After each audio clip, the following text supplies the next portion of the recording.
ating pork pigi. So, i-wrap natin siya dun sa ating pork pigi. Mga mommies, kapag bumili kayo nitong pork pigi, buo ang kailangan ninyong bilhin. Kaya sabihin nyo lang sa mga suki ninyo sa palengke na gagawa po kayo ng panghamonado. Kaya kailangan malapad at manipis ang pagkakasize kagaya ng bukod. Yan, na-wrap na natin siya ng mabuti. Yan, i-layout natin siya sa isang plate. So, ang una natin ilalagay, carrots, and then, may konting steak, pickles, okay, and then, bacon, at syempre, gagamitin na ng ating Del Monte pineapple chunks para mag-level up ang sarap sustansya ng ating hamonado. Dagdag sustansya with vitamin C and fiber from the pineapple. So, i-roll na natin siya. Tapos, kuha tayo ng cotton thread. Sa end, itali po na natin. So, tali lang. O, so yan, lagay din nyo over, under, tapos isusot. Para ka nagtatali ng balon sa kamay, yung nalulungan-lungan mo pa. Pag naabot na tayo sa end, dadaan natin sa ilalim. And para yung dulo niya, di ba, partner, magsara. So, up to here, this part, pwede na siyang bukitin. Dito, itatali niya. Lock na siya.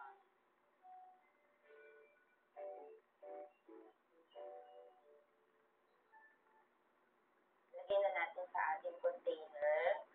Syrup from the pineapple chunk, Del Monte pineapple juice.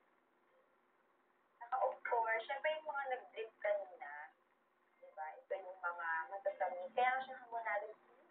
Iwanan natin sa ref overnight para manuot ng lasa, para madaling ipalambot bukas.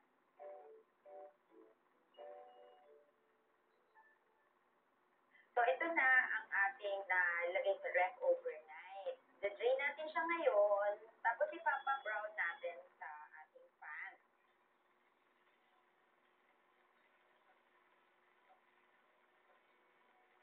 Pag nag-brown na lahat ng side, ilipat na natin ang kaserola. At isama na natin ang marinade.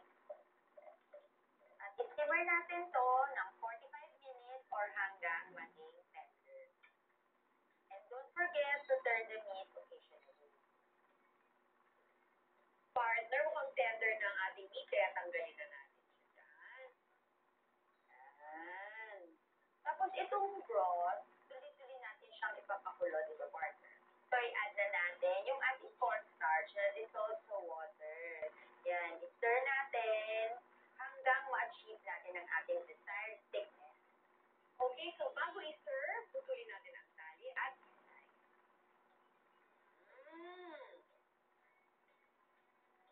Ang ganda ang color ko. So ngayon, ipo-pour na natin ang salt over the meat. Pwede na natin kainin ang ating pork pinya hamonado. Kain!